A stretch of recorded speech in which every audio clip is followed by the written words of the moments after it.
鏡頭來看台南，2月一件車禍是一個姓吳的查甫人駕毒駛車，無駕照，車頂竟然閣載5個囡仔。伊是違規拒絕臨檢要走出車禍，其中一個6歲囡仔鬧傷甲真嚴重。檢方今仔日是甲提起公訴，請法院就愛甲判較重咧，判關8年以上。火車連行線甲龜頭卡，會當看出浪甲偌大力。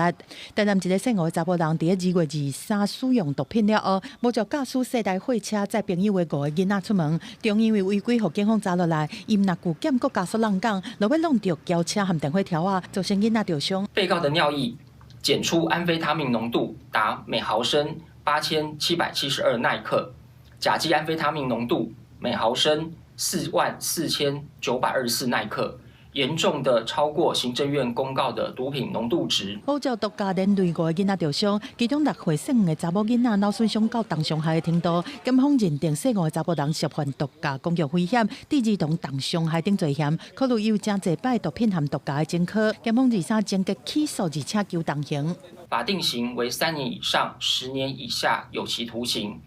本件建請法院至少判處被告8年以上有期徒刑。汽車高速去弄奧多拜，高雄一個有3個囡仔的媽媽3月互駕毒駛車的人弄死。有網友佇公共政策網絡參與平台提案，要提懸駕酒駛車、駕毒駛車的刑度，內面致死的刑度加重到20年以上，甚至死刑。連續無到1個月就達標，等機關回應，但是學者講，在短期之內也許有一些嚇阻的效果，可是長期以後，一些人可能又故態復萌，強制的刑罰對他們來講，好像似乎效用不大。除了說刑度加高之外，是不是也可以考慮一下，像性侵犯，是不是有可能可以做一些強制治療的一個做法？駕毒駛車、駕酒駛車的累犯真濟，明顯看出重刑協助的效果有限。或者建議應該想辦法，互駕酒駕毒調調的患者的治療，更較有強制力，而且閣帶酒精掃這偵測中治症的範圍，可能較會當對源頭來解決。記者綜合報道。